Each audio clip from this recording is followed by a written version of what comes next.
Yo, what's up, boys and girls? So in today's video, I'll try to explain you the top 6 questions that you guys have to me, and I'll do my best. However, that's not my best because I'll try to do it in a short way. However, the best thing for me is just to explain it like in a so open one. But we'll do this so briefly, correct? So the first question we have is to explain how liquidity pool works and how would I manage a blue chip position within LP. All right, so here we go. So let's assume we have a liquidity pools, a double side liquidity pool. It requires to put two different cryptos. And each time someone is trading our cryptos, each time someone is buying this crypto, selling this crypto, I'll be earning the fees from each trade. That's the greatest tool, one of the greatest tools for the investors to attract more investors and to keep the price of the chart going up. Because people will keep the value in the crypto and want to withdraw the money. So how liquidity pool works. So let's assume I have a stable coin and I have the coin of the certain coin. Let's say Pulse chain coin, Pulse coin. There is the one. So I provide the let's assume the $10,000 value of the stable coin, so it has to be exactly the same value for the our coin. The same value has to remain. So $1,000 here, $1,000 here. We providing the liquidity. It creates our LP token. So this LP token we just stake on the platform, and yeah, as I said, each time someone is trading our crypto, we're earning the fees in our new LP token, what I call the third token. So and that's really so great tool because you can use these third token, what is like LP token, which you're earning from the fees. You can just accumulate more money and more coins in quantity by just selling these LP token, what you earn from the fees, because it has its own chart as well. So how would I manage it? Well, it's like the best scenario we can have is, of course, whenever our two coins are going up in value, it's like the best time to withdraw. However, as well, you have just to look at the chart like in a big scale. You have just to figure out to yourself if it's a bull market, if it's a bear market, how generally your coin is doing. But the best time to get the value out is whenever the crypto is appreciating, because it's really with the liquidity pools, whenever you're providing the liquidity, that's really not that profitable for you to get out of the position whenever your coins are going down. As well, there are a lot of things to talk about. However, that's the basics, I believe. So the second question we have, what are the V tokens and how are they beneficial to the investors? So the V tokens, it's something. Let's say we have the coin. You are staking this coin. You earning and you earning the quantity of the money from that coin, like you mining more coins, and as well beside that multiplying your coins, you earning as well the third token, where you can stake as well on the platform and earn the another token from this. It's like the whole system. However, why is it beneficial to you? Just because you can use this money which you're just keeping on a platform.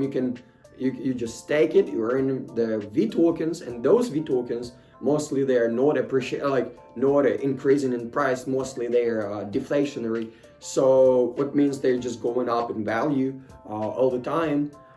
So you can just simply sell these tokens and to get some food. You can use this money for a living as well. You can use this money for to accumulate more crypto. So V tokens is a really good thing. That's really great for the investors. Why? Because people will have the money to live, and as well it's really nice for the founders and for developers, because people don't have to withdraw their crypto from the platform, from the project, and what means they will keep the value. What means there is a really high possibility that the crypto will go up in value and the candles will be green. So the third question is, what is your research methods of seeing if a token is safe and if it's worth to invest into? Well, there are everybody has just to know this. There is just top 3 tools what you have just to use. The first one, and of course it's just your head and nothing else. So the first one is to look for the founder. Nothing matters than the founder or the association of the people who created this coin or the project or the protocol, because usually we can see from the past what's the projects those people were involved into. We can just check their legacy, what can show us the potential of the project, of their current project or the future projects, or the project we want to invest money into. If this is a scammer, if this is someone who just rug pull and just excuse, logically I won't invest. I mean, I'm trying everything, but you don't have to expect to hold your money for a long term with these people. So that's one of the key things, is the founder, and my tool is my head. The second one is to look at the social medias of that project. It matters so much, because in crypto matters nothing but people, only communities. So what I would do first is just to jump into the Telegram groups. I would check how many people are active, how many bots are there, if people are asking the questions, if people are helping each other, if the community is really active. Then I will check the Twitter, YouTube, how many content creators are over there, if they are paid, if what they are trying to promote. It actually matters, so you can just check. Oh, I'm sorry, I just forgot to tell about the founder. I would check all the interviews as well, unless he had his past, his history, his past projects. I would check the interviews. I would check what the personality is, and I would never invest unless I saw or watched at least one of the videos, or a couple videos with that founder, because you can just watch and you can just check what the person is, correct? And the third tool I will tell you is I would find usually myself find the right person. Usually is the guy who is really good in tech, in researching for if the code of the certain project is really nice, if it's really safe, and then whenever I know what the code is, if it's secure, if the admin or the person, the founder or whatever, he's not holding the key, if this is truly decentralized in terms of the programming. So I would look at the code as well. I would check the security measures in this case as well. Yeah, so basically 3 things we have to look into: founder, community, social media, media and the security of the project, like how good the code is built, right? If there are like no like these bad sides, right? Downsides. All right, we're going forward to the fourth question. Name 3 favorite protocols in the DeFi space and why would I choose them? So the first one I would choose is decentralized exchangers, especially like DeFi, real DeFi, not something like Uniswap, totally not, because it's 100% centralized, and they're even providing, you have to provide what I know, KYC, and it's like, it's not what crypto was meant to be, you know. So you just have to follow the real DeFi, at least the people who trying to build the best DeFi with the best features, the most like technology one, not the old one. And what I believe in the next future, only decentralized exchangers will matter, not even the platforms like ecosystems, but exchangers. So that's why the first protocol I would pick is PulseX. It's if you just look at the platform, or at the code, how good it's built, what the community is there, just how nicely it looks.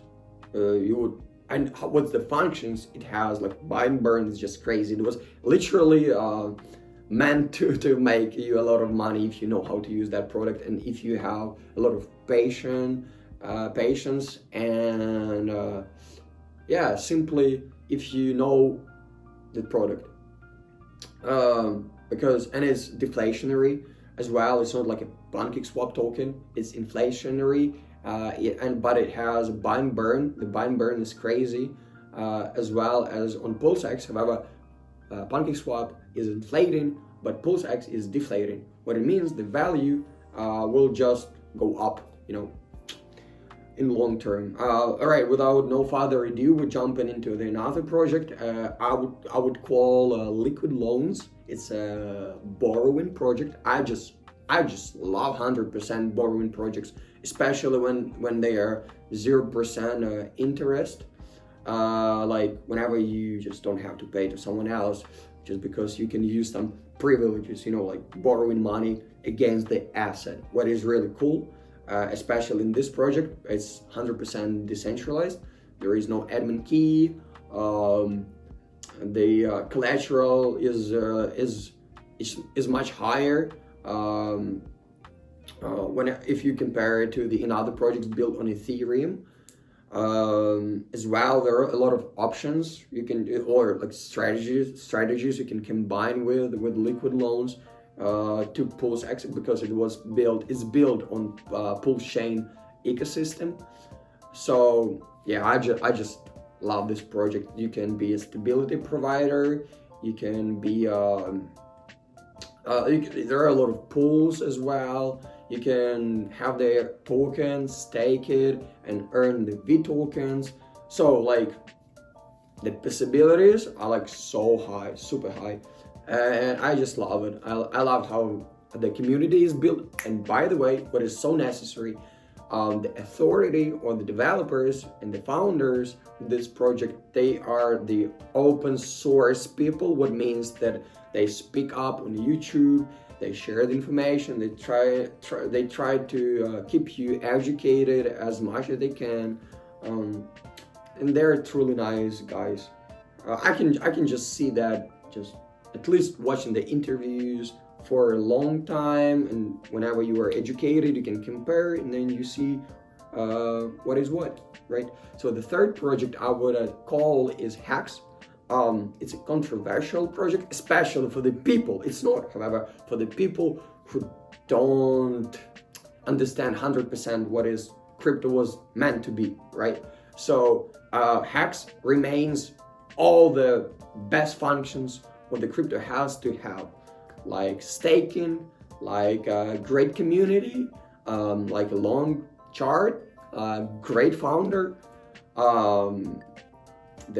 what I call like functions like V token, what is deflationary, like they call it T shares.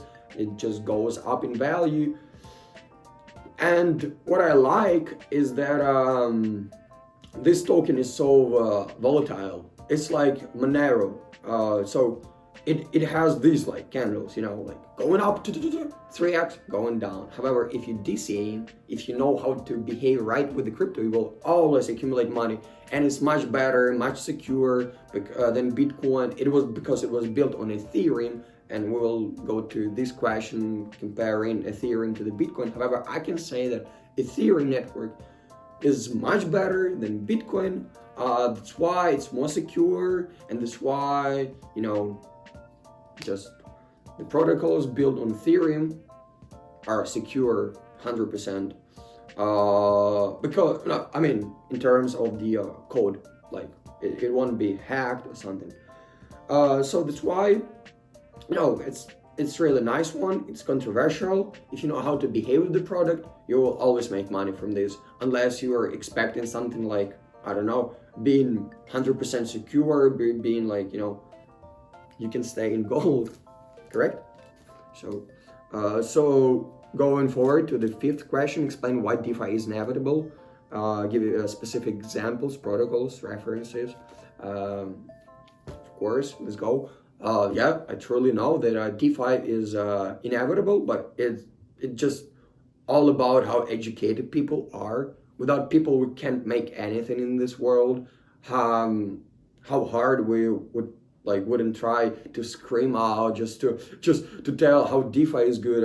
If those people are not educated, they will follow everything what is centralized, like Binance, like, you know, like banks, and so on and so on.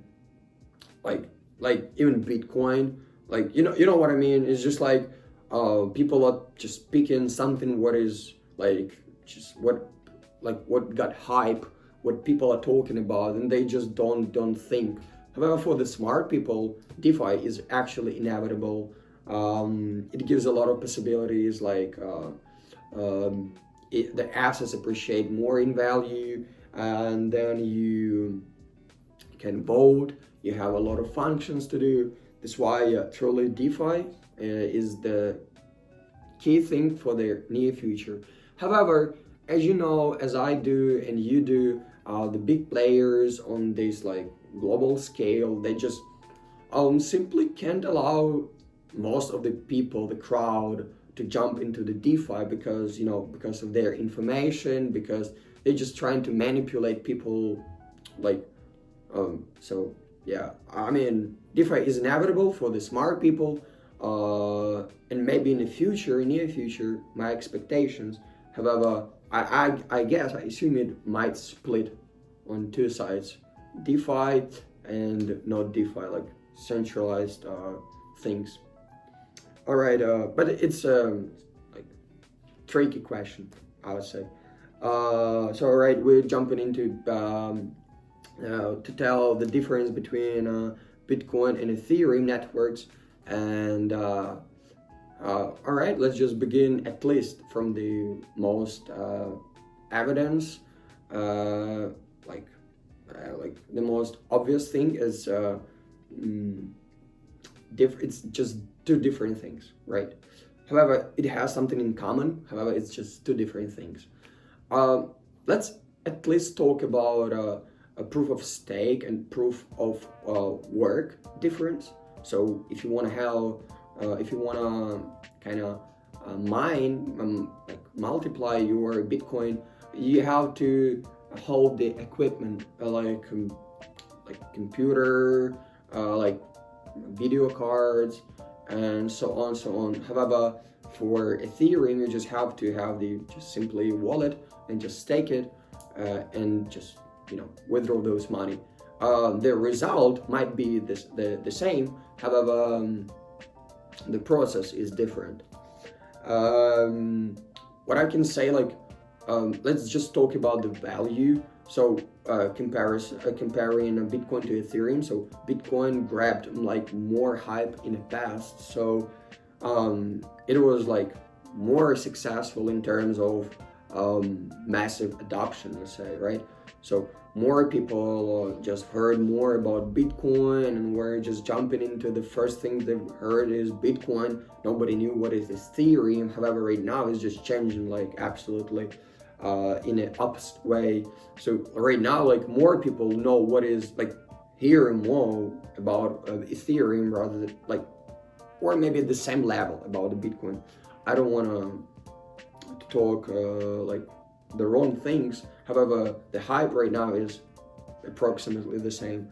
All right, so like the difference in adoption was like on the side of the Bitcoin in the past. Right now, Ethereum is catching Bitcoin's adoption as well. All right, so what I can tell as well about Bitcoin and Ethereum networks, like what's the difference? Let's even talk about the tech, like technology, how secure is those like networks. So Ethereum is 100% more secure, 100%. The history showed us how good it is, because look how many different founders are just trying to copy Ethereum. They're just so ridiculous. However, it makes sense because it proved itself that it's the best code for right now, like compared to the other projects, products like even to Bitcoin. Bitcoin got a lot of hacks, like hacked. It like hacked like at least 2-3 times inflationary bug as well.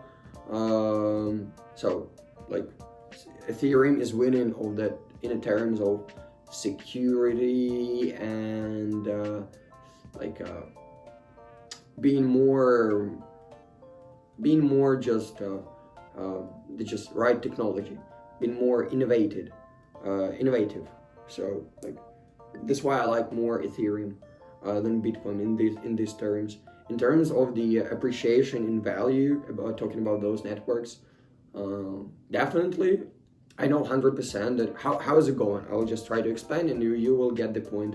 So Bitcoin is just the collector of the new money, fresh money from the regular people, the crowd, the people who just hear the first thing about the crypto and they just put in the money into the Bitcoin. And the smart people who are staying for so long in crypto, they are withdrawing those money, floating those money from Bitcoin into something what will appreciate more in value. What is Ethereum, because it got less adoption so far. What I can say and other things between those networks is as well decentralization. So Bitcoin has it is more decentralized. At least, like, you know, each crypto has founders, and those founders usually holds the biggest amount of the hold the biggest percentage of the coins. It's just right. But in Ethereum, like, you know, there is less number of people who hold that big amount of money. It's like 20-30 wallets holding the big amount of Ethereum. However, in Bitcoin it's like 2,000, maybe, yeah, like 2,000 wallets hold for 46% of the Bitcoin. Still crazy, but you know, actually between 20 and 2,000 wallets, it's a big difference. Talking about those big players. Well, there are like a lot of actually things to talk about Bitcoin and Ethereum. It has a lot of things in common. However, it has a lot of differences. At least how like the age of those products. Yeah, and I think that's pretty much it. Thank you so much for watching. Thanks so much for having me. I mean, I can explain you more if you want. Of course, it's a short video, briefly. Yeah, thank you so much. All right, peace. See ya.